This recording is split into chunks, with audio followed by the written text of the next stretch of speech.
يا رسول الله يا حبيب الله يا رسول الله يا حبيب الله يا نور عيني يا حبيبي يا نور عيني يا حبيبي يا أبا الزهراء يا رسول الله يا رسول الله يا حبيب الله يا رسول الله يا حبيب الله يا نور عيني. Assalamu alaikum les bien-aimés du prophète. Comment allez-vous? Vous nous avez manqué. Dans le dernier épisode, nous avons parlé de la bataille d'Uhud, de son triste déroulement, et on a vu que ce fut une dure leçon pour les musulmans. Une leçon qui leur a appris à désormais prendre soin de toujours obéir aux ordres de notre bien-aimé, sallallahu alayhi wa sallam, et d'obéir aux commandants de leur compagnie dans tout ce qu'il leur ordonnait de faire. Cependant, les conséquences de la bataille d'Uhud n'étaient pas toutes positives pour les musulmans. Venez découvrir avec moi la suite de l'histoire.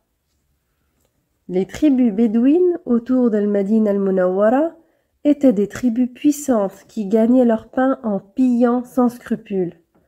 La présence du messager sallallahu alayhi wa sallam et des musulmans à leur proximité leur était donc pour le moins dérangeante. En effet, les compagnies musulmanes empêchaient les pilleurs d'agresser quiconque, et ces derniers craignaient que la religion musulmane ne gagne en force. Certains d'entre eux se sont mis à comploter contre les musulmans et à essayer de leur nuire autant que possible. C'est pourquoi des hommes parmi eux sont venus se faire passer pour des convertis à l'islam et ont demandé à ce qu'on leur apprenne la religion. Alors notre bien-aimé sallallahu alayhi wa sallam a envoyé 10 de ses meilleurs compagnons avec eux. Et quand ils ont atteint un endroit appelé Ar-Rajir, près de la Mecque, les imposteurs ont levé leurs épées contre les compagnons et les ont combattus, les laissant morts en martyrs, sauf 2 d'entre eux, vendus à Quraysh, puis morts en martyrs à la Mecque. Au même moment, un autre incident douloureux se produisit, pire que le premier. C'est la tragédie du puits de Marouna, où 70 récitants du Coran connaissant par cœur le livre de Dieu sont tombés en martyrs. Et cela à cause d'une autre trahison des tribus voisines de la ville. L'un des chefs de ces tribus est venu à notre bien-aimé prophète sallallahu alayhi wa sallam, lui apportant un présent. Puis il lui dit d'envoyer des hommes parmi ses compagnons aux habitants de la région du Nejd pour les inviter à l'islam, promettant de leur accorder protection afin que personne n'ose leur faire de mal. Alors le messager sallallahu alayhi wa sallam envoya une compagnie de 70 hommes, tous fervents connaisseurs du livre de Dieu. Arrivés à un endroit appelé Puits de Marouna, ceux-ci s'arrêtèrent pour y camper. Peu après, ils envoyèrent une lettre au chef de la tribu adjacente au puits où ils étaient restés, l'invitant, ainsi que son peuple, à embrasser l'islam. Avant même de lire quoi que ce soit, le chef ordonna de tuer le porteur du message, dont les dernières paroles étaient « J'ai gagné par le Seigneur de la Kaaba ». Quant aux compagnons qui l'attendaient, ils furent pris au dépourvu par les hommes du camp adverse qui les avaient cernés de tous côtés, épée à la main. Ils combattirent avec grand courage et tombèrent tous en martyrs, tous sauf un. Le survivant tomba sur 2 hommes qu'il tua par erreur, pensant qu'ils étaient de ceux par qui il avait été agressé, lui et ses compagnons. Puis ils revindirent au messager sallallahu alayhi wa sallam ce qu'il s'était passé. Malgré le chagrin de notre bien-aimé sallallahu alayhi wa sallam, face à ce qui était arrivé à ses compagnons et à la trahison dont ils avaient été victimes, il voulait payer le prix du sang pour les 2 morts. Il se rendit donc chez les Bani Nadir avec un groupe de compagnons pour leur demander de les aider à payer ce prix, leur contribution étant incluse dans le pacte qui les liait.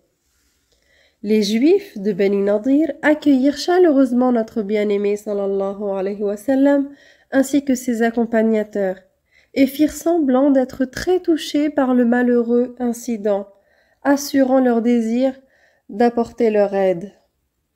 Puis ils convinrent secrètement de jeter une pierre sur le messager sallallahu alayhi wa sallam du haut de la maison où il était installé. Alors Jibril, que la paix soit sur lui dévoila le complot qui se préparait contre lui, suite à quoi il quitta immédiatement l'endroit, retournant à la ville. Il envoya ensuite aux Bani Nadir l'ordre de quitter Médine, leur accordant un délai de 10 jours. Alors, Abdullah bin Abi Saloul, le chef des hypocrites, leur envoya à son tour un message leur demandant de rester, de désobéir à l'ordre du messager de Dieu, de rompre le pacte de paix et de le combattre, leur promettant de les défendre. Les Juifs ont mis à exécution les directives du chef des hypocrites.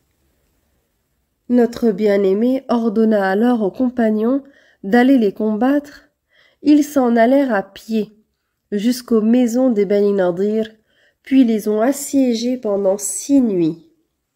Dieu a semé la peur dans les cœurs des Bani Nadir, qui finirent par demander au messager sallallahu alayhi wa sallam de leur permettre de quitter Médine pour Khaybar avec leur argent sans leurs armes.